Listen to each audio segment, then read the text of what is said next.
आदित्य नाम का एक लकड़हारा अपनी पत्नी राधा और अपनी 10 वर्षीय पुत्री चमेली के साथ रहा करता था। सुबह का समय था। आदित्य अपनी कुल्हाड़ी लेकर लकड़ियां काटने जंगल जा रहा था। आदित्य अपने घर से बाहर निकल गया। घर से बाहर निकलते ही आदित्य कुछ कदम ही दूर चला था कि तभी उसे गांव का मुखिया मिल गया। आदित्य आदित्य, देखो भाई, तुम्हारे घर से गुजर रहा था। क्षमा करना, तुम्हारे और तुम्हारी पत्नी के बीच के वार्तालाप को मैंने सुन लिया। अब देखो आदित्य, मैं जानता हूँ कि तुम हमारे गांव के सबसे ईमानदार और सबसे सीधे लकड़हारे हो, जबकि तुम जंगल से अच्छी लकड़ियां तलाश कर लाते हो और बहुत ही कम दाम में बेचते हो। आखिर ये बताओ कि तुम और लकड़हारों की तरह चतुर क्यों नहीं हो? अरे अब मुखिया जी, मैं आपको क्या बताऊं, आप जानते तो हैं दूसरे लकड़हारे ग्राहकों से झूठ बोलते हैं और झूठ बोलना मुझे बिल्कुल नहीं आता है। मैं सच बोलता हूं और केवल उतना ही लाभ लेता हूं जिससे मेरे परिवार का गुजारा हो जाता है। लेकिन ऐसा नहीं है कि मैं धन नहीं चाहता, मैं धन तो चाहता हूं, लेकिन ईमानदारी से कमाना चाहता हूं।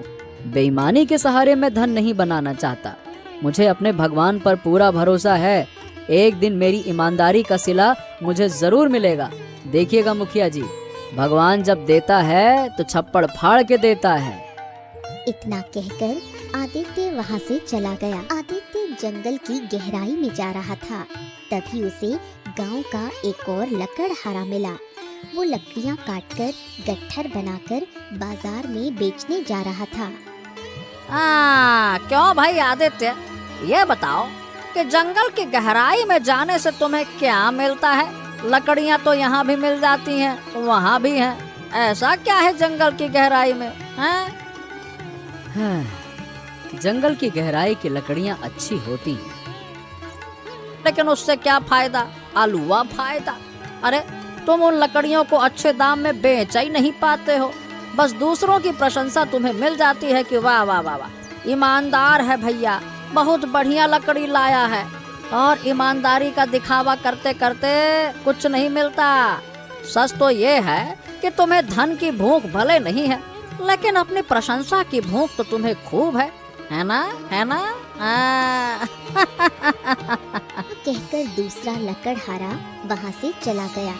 आदित्य आगे बढ़ गया और चुपचाप जंगल की गहराई में पहुँच गया।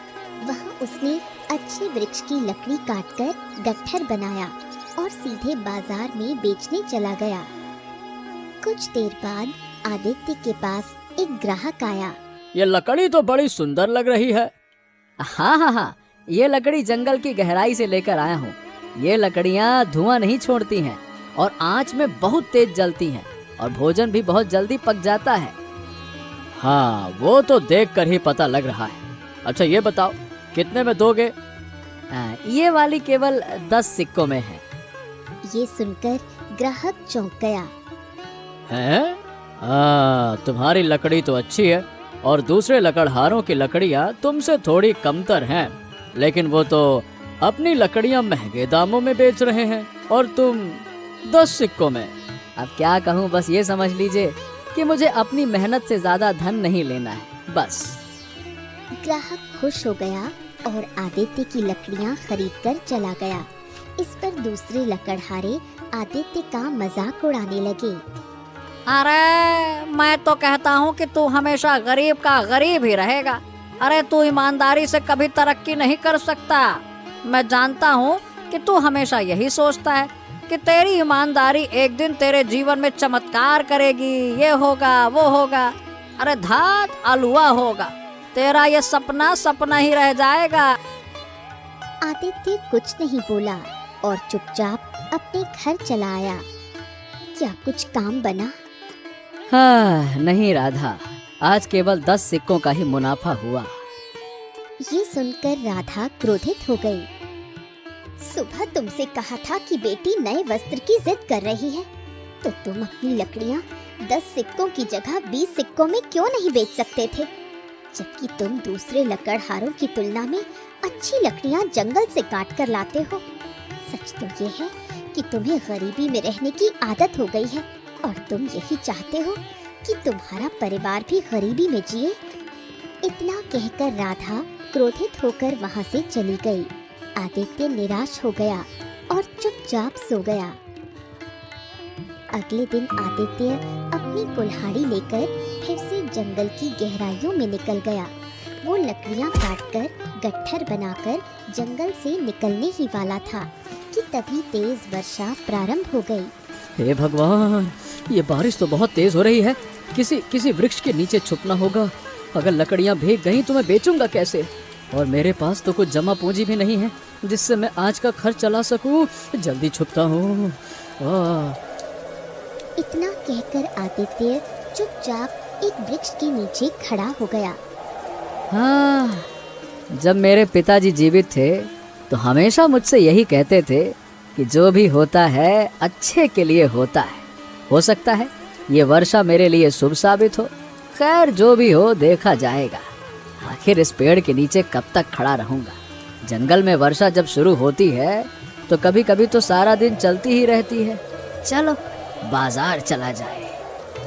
मजबूरी में आदित्य भीगते हुए बारिश में बाजार गया। वहाँ उसने लकड़ियाँ रखी। बाकी लकड़हारों की लकड़ियाँ सूखी थीं और आदित्य की लकड़ियाँ गीली। अरे इनको देखो भैया, लोग यहाँ सूखी लकड़ी बेच नहीं पा रहे, ये महाराज आए हैं गीली लकड़ी लेकर। मूर्ख लकड़हारा कहीं का। अबे तेरी लकड़ियाँ गीली हैं, आज कोई नहीं खरीदेगा। अच्छा होता अगर हमारी तरह दुगना मुनाफा ग्राहकों से वसूल रहा होता तो तुझे आज कोई चिंता ही नहीं करनी होती। तेरे पास कुछ जमा पूंजी होती। अगर आज तेरी लकड़ियाँ नहीं बिकी तो तेरे घर का चूल्हा नहीं जलेगा। आदित्य ने उनकी बातों पर ध्यान नहीं दिया और चुपचाप बैठा रहा। सुबह से शाम हो गई। सारे लकड़हारे अपनी अपनी लकड़ियाँ बेचकर चले गए, लेकिन आदित्य की लकड़ी किसी ने नहीं खरीदी। वाकई में लगता है कि आज मुझे खाली हाथ ही जाना पड़ेगा।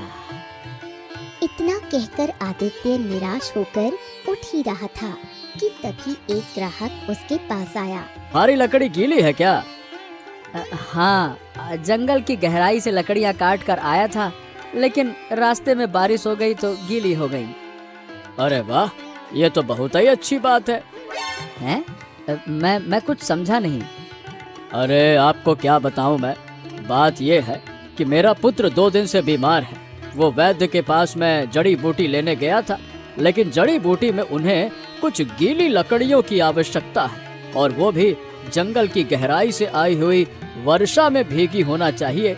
अब तुम्हारी लकड़ियों से मेरे बेटे की दवाई बन सकती है ना, इसीलिए तो मैंने कहा अच्छी बात है। ग्राहक ने मुद्राओं की एक पोटली आदित्य को बढ़ा दी। सुनिए, मैं क्या कह रहा हूँ कि आप ये जरूरत से ज्यादा धन दे रहे हैं, इतना नहीं चाहिए। अरे नहीं नहीं नहीं नहीं, बल्कि जितना धन तुम्हारा बनता है उतना ही दे रहा हूँ। अच्छा इनकार मत करो, बाकी मेरी तरफ से भेंट समझ लो। मुझे जल्दी जाना होगा, बेटे की तबीयत खराब है ना। हाँ चलो। इतना कहकर ग्राहक वहाँ से चला गया। आदित्य वो सारा धन लेकर अपने घर पहुँचा। इतना सारा धन देखकर राधा चौंक गई। आज तुमने 10 गुना मुनाफे में अपनी लकड़ियाँ बेची थी क्या? अरे नहीं नहीं नहीं नहीं। इतना कहकर आदित्य सारी घटना बताता है और कहता है कि ग्राहक भेंट स्वरूप ये धन देकर गया है। अब हमारी बेटी के लिए नए वस्त्रों का इंतजाम हो सकता है। आदित्य मुस्कुराने लगा। उसे अच्छा लगा कि उसकी पत्नी खुश थी। अगले दिन आदित्य अपनी कुल्हाड़ी लेकर फिर से जंगल की गहराई में लकड़ियाँ काटने चला गया। हैं? ये जंगल में घोड़ों के टापों की आवाज। अचानक उसके कानों में एक आवाज गूंजी। वहाँ से हट जाओ, वो डाकू हैं डाकू। अगर उन्होंने तुम्हें देख लिया तो मार देंगे। हटो वहाँ से, हटो। आदित्य जैसे ही पलटा तो देखा कि एक साधु वृक्ष के नीचे छुपा हुआ था। आदित्य तुरंत उसके पास गया। को कैसे पता कि वो डाकू है? क्योंकि वो डाकू मेरे ही पीछे पड़े हुए हैं और मुझे मारने पर तुले हुए हैं। मैं उनके चंगुल से छूटकर इस वृक्ष के पीछे छुपा हुआ हूँ, समझे? तभी वहाँ 2 घुड़सवार आए।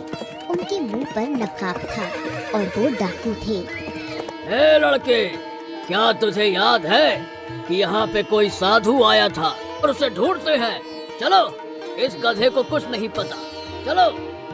इतना कहकर दोनों डाकू वहाँ से आगे बढ़ गए। तभी आदित्य की नजर साधु के पैर पर पड़ी, जिसमें से रक्त बह रहा था। साधु महाराज, आप घायल कैसे हो गए? अरे रे रे रे रे रे, अब जाके दर्द का एहसास हो रहा है। मैं इतनी तेज दौड़ रहा था कि भागते समय मेरा पैर एक पत्थर से टकरा गया और सुन्न पड़ गया। लेकिन वो डाकू आपके पीछे क्यों पड़े हुए हैं? अब मैं क्या बताऊं? पहले तो मुझे यहाँ से निकालो, फिर मैं तुम्हें सारी घटना बताऊंगा। आदित्य गहरी सोच में डूब गया। ठीक है साधु महाराज, मैं इस जंगल में अक्सर आता जाता रहता हूँ, इसीलिए मुझे इस जंगल के बहुत से दूसरे रास्ते मालूम हैं। चिंता मत करिए, मैं आपको यहाँ से निकाल ले जाऊंगा। मैं चल नहीं सकता। कोई बात नहीं, आप आइए, मेरे साथ आइए, मैं आपको उठाकर इस जंगल से बाहर ले जाऊंगा। आइए साधु महाराज, आइए। इतना कहकर आदित्य ने साधु को उठाया और दूसरे रास्ते से उसे दूसरे गांव की ओर ले गया। वो उसे एक वैद्य की झोपड़ी तक ले आया। हाँ, बस पुत्र बस, तुम मुझे यही छोड़ दो। का पैर घायल है, ऐसे थोड़ी ना छोड़ दूंगा। सामने वैद्य जी की झोपड़ी है, ये अच्छे से आपका इलाज कर देंगे। आइए, मैं वैद्य जी को जानता हूँ। आइए। इतना कहकर आदित्य साधु को वैद्य की झोपड़ी में ले गया। वैद्य ने साधु के पैर का इलाज किया और साधु स्वस्थ हो गया। तभी साधु ने उसे आवाज दी। हाँ, मेरी बात सुनो। तुम पूछ रहे थे ना कि वो डाकू मेरे पीछे क्यों पड़े हुए हैं? हाँ, मैं पूछ रहा था आपसे। बताइए ना महाराज, क्यों पड़े वो पीछे आपके? हाँ, दरअसल उन्होंने मुझे एक विशेष प्रकार की सिद्धि करते हुए देख लिया था। सिद्धि? किस प्रकार की सिद्धि? जादुई बीजों की सिद्धि, और वो बीज मुझसे छीनने का प्रयास कर रहे थे। आदित्य ये सुनकर चौंक गया। चमत्कारी साधु हैं। आप चाहते तो अपनी विद्या की शक्ति से उन डाकुओं को नुकसान पहुंचा सकते थे।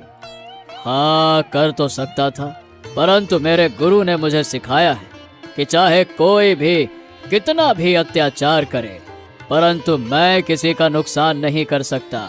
अगर मैं ऐसा करूंगा तो ये मेरी विद्या का अपमान होगा और सारी चमत्कारी शक्तियां मुझसे चली जाएंगी। इसीलिए मैंने जानबूझकर उनका सामना नहीं किया। अब मैं तुम्हें सौंप रहा हूँ, इन्हें अपने घर के आंगन में बो देना और फिर उनका चमत्कार देखना। लो। इतना कहकर साधु ने आदित्य को एक पोटली दी। आदित्य चुपचाप घर लौट आया। उसे खाली हाथ देखकर राधा चौंक गई। तो राधा, ये देखो, साधु महाराज ने मुझे ये बीज दिए हैं। लेकिन ये किस प्रकार के चमत्कारी बीज हैं? अब ये तो बोने के बाद पता चलेगा।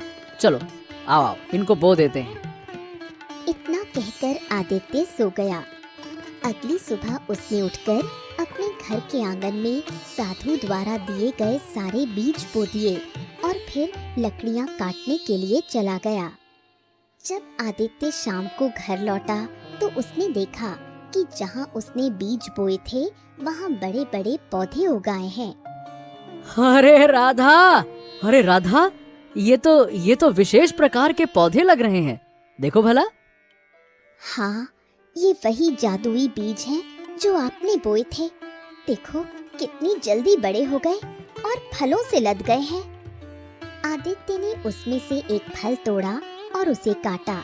अंदर बीज की जगह सफेद चमकते हीरे थे। ये तो हीरे हैं। क्या बात कर रही हो? ओ, अब समझ में आया। कि वो डाकू साधु महाराज के पीछे क्यों पड़े थे। आपने बिल्कुल सही कहा था कि ईमानदारी कभी बेकार नहीं जाती। भले ही देर से मिले, परंतु उसका फल अवश्य मिलता है। अगले दिन आदित्य उन हीरों को राज्य में बेच आया और बहुत सारा धन लेकर लौटा। देखते ही देखते वो गांव का सबसे धनवान लकड़हारा बन गया। उसकी टूटी फूटी झोपड़ी की जगह भव्य घर बन गया और उसने लकड़ी का बड़ा व्यापार शुरू कर दिया। अरे मुझे तो समझ में नहीं आ रहा कि आखिरकार ये चक्कर क्या है। कल तक मैं और सारा गांव आदित्य का मजाक उड़ाते थे, अब अचानक से इसके पास इतना सारा धन कहां से आ गया। जरूर इसने कोई चोरी या डकैती की होगी। तुमने तो मेरे मन की बात कह दी। कई लोग ईमानदारी का नकाब ओढ़कर भीतर से बेईमानी करते हैं ताकि उनकी प्रशंसा भी होती रहे और कोई शक भी ना करे। अरे जो भी हो, मुझे पता करना ही होगा बिंदिया। अरे मैं भी अमीर बनना चाहता हूँ। कल ही मैं आदित्य से पूछूंगा। अगले दिन मोहन आदित्य के पास पहुँचा। आदित्य और भाई कैसे हो? अब बहुत दिन से मुलाकात नहीं हुई तो हमने सोचा चलो बातचीत की जाए। और बताओ भाई, तुम तो बड़े धनवान बन गए।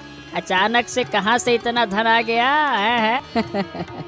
अरे मोहन, अब बस ये समझ लो कि मैं तुमसे क्या ही छुपाऊं। बात ये है कि इतना कहकर आदित्य ने सारी घटना मोहन को बताई। ओ, ये बात है। तो इसका मतलब साधु महाराज ने तुम्हें जादुई बीज दिए और उन बीजों से पौधे उगे और फलों में हीरे निकले। गजब भाई गजब। और उन हीरो की वजह से तुम धनवान बने हो। हाँ, बिल्कुल ऐसा ही हुआ।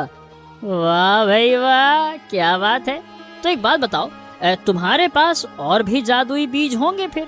एक काम करो ना, अरे एक आध बीज मुझे भी दे दो भाई। थोड़ा हम पे भी कृपा बरसाओ साधु महाराज की। है, बोलो बोलो। अरे अरे अरे मोहन, कैसी बातें करता है। देख, विश्वास कर, अगर मेरे पास होते तो मैं तुझे जरूर देता। लेकिन क्या है कि मैंने सारे बीज एक ही बार में बो दिए। अब मुझे नहीं पता था, इसीलिए मैंने बो दिए। ये सुनकर मोहन क्रोधित हो गया। अरे है नहीं, या ये क्यों नहीं कहता कि तू मुझको देना ही नहीं चाहता है? खुद का तो अपना कर लिया, अब हमारे पड़ोसी की बारी आई तो बोलता है कि देना ही नहीं चाहता। अरे नहीं देना है तो साफ साफ कह देना, नौटंकी क्यों करता है? ना कहकर मोहन वहाँ से गुस्से में चला गया। मोहन ने घर जाकर सारी घटना अपनी पत्नी बिंदिया को बताई। बिंदिया क्रोधित होते हुए बोली, आदित्य झूठ बोल रहा है। एक काम करो, गांव वालों को आदित्य के खिलाफ भड़काओ और कहो कि उसने जरूर कोई बड़ा डाका डाला है। फिर आदित्य का गांव में बढ़ रहा सम्मान खत्म हो जाएगा। अगले दिन वो गांव वालों को भड़काने लगा। कुछ ही दिनों के भीतर मोहन ने आदित्य के खिलाफ सारे गांव को भड़का दिया और लोग मानने लगे कि आदित्य ने कहीं डाका डाला है। देख बिंदिया, अब सभी गांव वाले यही समझते हैं कि आदित्य ने जरूर कहीं डाका डाला है। बिंदिया ने मोहन को आगे की योजना सुझाई। अब तुम एक काम करो, महाराज के पास जाओ और कहो कि हमारे गांव में आदित्य नाम का लकड़हारा था जो कल तक गरीब था लेकिन अचानक धनवान बन गया। मोहन ये सुनकर चौंक गया। अरे आदित्य महाराज को सच्चाई बता देगा। महाराज उसकी बात पर विश्वास नहीं करेंगे क्योंकि वो नहीं मानेंगे कि एक फल से हीरे निकल सकते हैं। ठीक, कल मैं महाराज के पास जाऊंगा। मोहन अगले दिन राजा सूरज के पास पहुंचा। महाराज महाराज महाराज की जय हो। महाराज, मेरा नाम मोहन है, मैं एक लकड़हारा हूँ। मैं आपसे अपने पड़ोसी लकड़हारे के बारे में शिकायत करने आया हूँ। रातों रात वो धनवान बन गया। मुझे पूरा विश्वास है कि उसने कहीं डाका डाला है महाराज। तो ये बात है, लेकिन हम ऐसे तुम्हारी बातों से फैसला नहीं ले सकते। पहले हम गुप्तचर भेजेंगे और अपने तरीके से जांच पड़ताल कराएंगे। अगर उसे दोषी पाया गया तो हम उसे सजा देंगे। मोहन चुपचाप वापस चला गया। कुछ दिन बाद राजा सूरज दरबार में बैठा हुआ था कि एक गुप्तचर आया और बोला, महाराज, मैंने गांव में जाकर पूछताछ की। सारे गांव में यही कहा जा रहा है कि आदित्य ने कहीं डाका डाला है और यही वजह है कि वो अचानक से धनवान हो गया है। इतना शातिर चोर हो गया है वो। ठीक है, हम उसे छोड़ेंगे नहीं। उसे बंदी बनाकर यहाँ ले आओ। ये सैनिक आदित्य को पकड़कर राजमहल में लाए थे। महाराज की जय हो। क्या बात है महाराज, आपके सैनिक मुझे दोषी की तरह यहाँ क्यों लाए हैं? आखिर मेरा जुर्म क्या है? तू अपने मुंह से बता कि तूने डाका कहाँ कहाँ डाला है। तेरे पास अचानक से इतना सारा धन कहाँ से आ गया? आदित्य चौंक गया। है? मैं कुछ समझा नहीं महाराज। तेरे गांव का पड़ोसी जो तेरे घर के पास में रहता है, मोहन लकड़हारा, अरे वो मेरे पास आया था। उसने मुझे सूचना दी कि तू रातों रात धनवान बन गया है और तूने जरूर कोई डाका डाला है। मैंने गुप्तचरों के जरिए सारे गांव में जांच पड़ताल करवाई तो तेरे गांव वाले ये कह रहे हैं कि तूने जरूर कहीं न कहीं कोई डाका डाला है। आदित्य ने राजा को पूरी घटना बताई। महाराज, ये बात है जो मैंने आपको पूरी घटना बताई। बस उन जादुई बीजों की वजह से मेरे पास धन आया। अब ये जो मोहन लकड़हारा है ना महाराज, ये मुझसे जलता है। इसने भी जादुई बीज मुझसे मांगे, मैंने नहीं दिया तो मुझे पता नहीं क्या गुस्से में बड़बड़ा के चला गया। बस इसी गुस्से और जलन की वजह से उसने झूठी शिकायत की है और मुझे बदनाम किया है। अब भोला है तू और मुझे भी भोला समझता है क्या? है? तुझे क्या लगता है कि मैं तेरी बात पर विश्वास कर लूंगा? ऐसे कोई बीज नहीं होते हैं, जादुई बीज है। फालतू की बात है ये। ऐसे कोई बीज नहीं होते हैं जिनसे फल उगे और हीरे निकले। इतना कहकर राजा ने तुरंत सैनिकों को आदेश देते हुए कहा, सैनिकों, आदित्य का घर छीन लिया जाए और उसके सारे धन पर कब्जा कर लिया जाए। आदित्य को महल से अपमानित करके निकाल दिया गया और उसका सारा धन तथा घर जब्त कर लिया गया और एक झोपड़ी में रहने लगा। सोचा था कि हमारा अच्छा समय आ गया, क्या पता था कि हमें फिर से झोपड़ी में ही रहना पड़ेगा। राधा की 10 वर्षीय पुत्री चमेली भी रोने लगी। माँ, गांव में हमारा मजाक उड़ रहा है।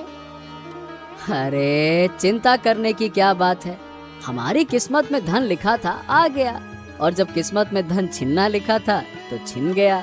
अरे राधा, मैं एक लकड़हारा हूँ, आज भी मेहनत करके अपने परिवार का पेट पाल सकता हूँ। अगर मेरे भाग्य में दोबारा धन लिखा होगा तो वो कहीं नहीं जाएगा, मुझे जरूर मिलेगा, क्योंकि मनुष्य किसी दूसरे मनुष्य का भाग्य नहीं छीन सकता है। एक दिन आदित्य जंगल में लकड़ियां काट रहा था कि तभी उसके कानों में किसी युवक की आवाज टकराई। है कि कोई युवक मुसीबत में है, जाकर देखता हूँ। इतना कहकर आदित्य आवाज की दिशा की ओर दौड़ा। कुछ ही देर में वो जंगल के एक बहुत ही प्राचीन कुएं के पास पहुंचा, जहां से आवाज आ रही थी। अरे क्या कुएं के अंदर कोई है? कोई है क्या? कुएं के अंदर से आवाज आई। हाँ, मैं हूँ। ये मुझे यहाँ से बाहर निकालो। मैं इस कुएं के अंदर काफी समय से फंसा हुआ हूँ। मैं भूखा और प्यासा हूँ।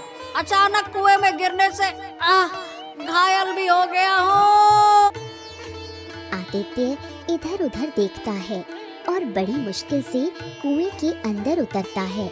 उसने देखा कि कुएं के अंदर एक युवक घायल अवस्था में पड़ा था और उसके शरीर से रक्त बह रहा था। अरे बाप रे बाप, कौन हो तुम?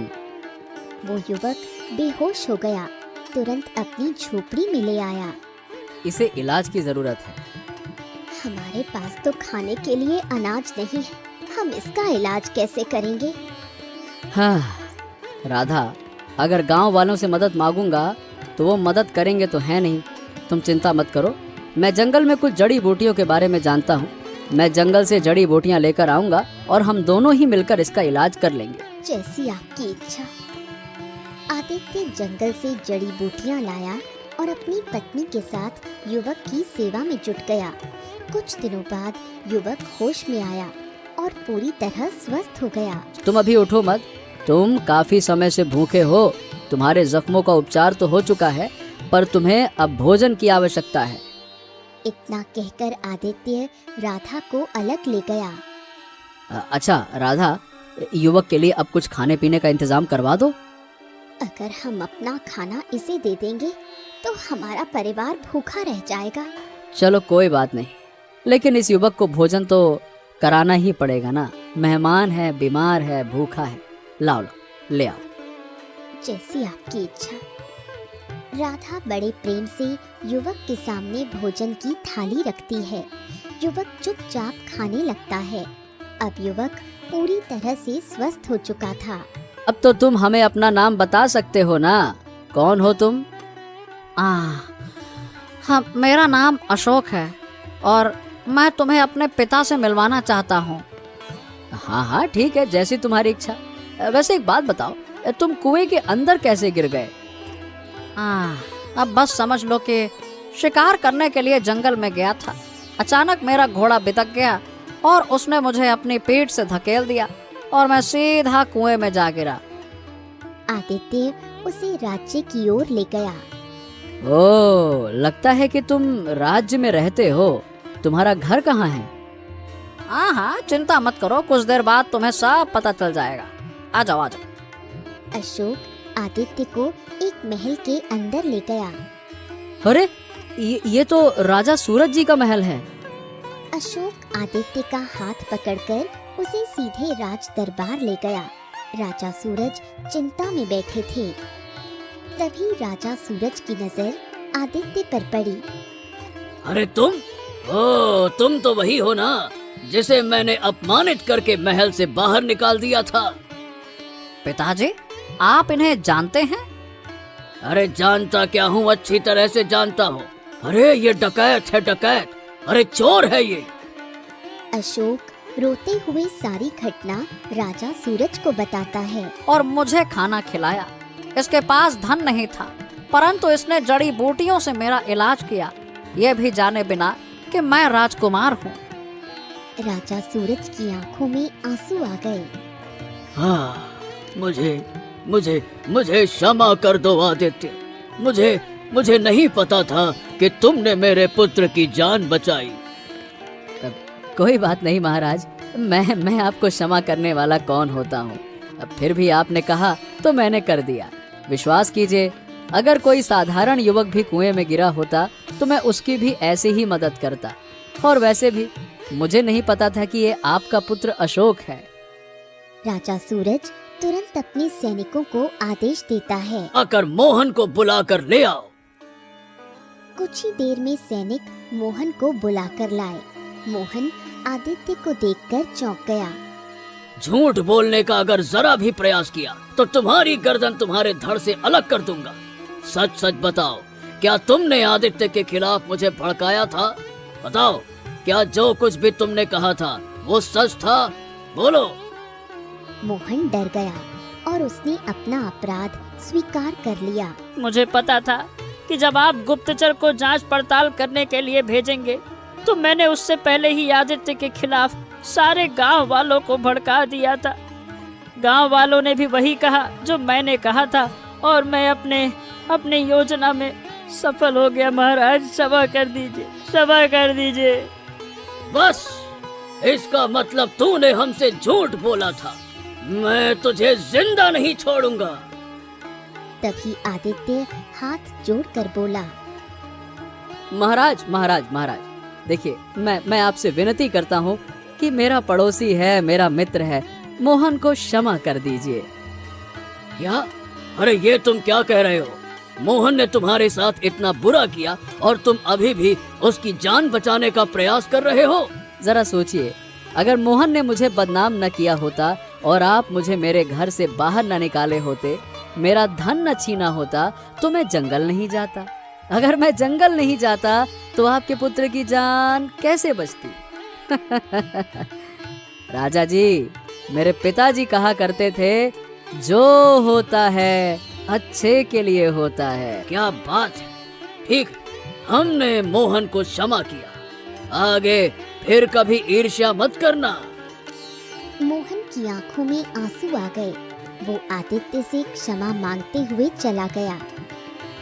राजा ने आदित्य का घर और धन वापस करने का आदेश दिया।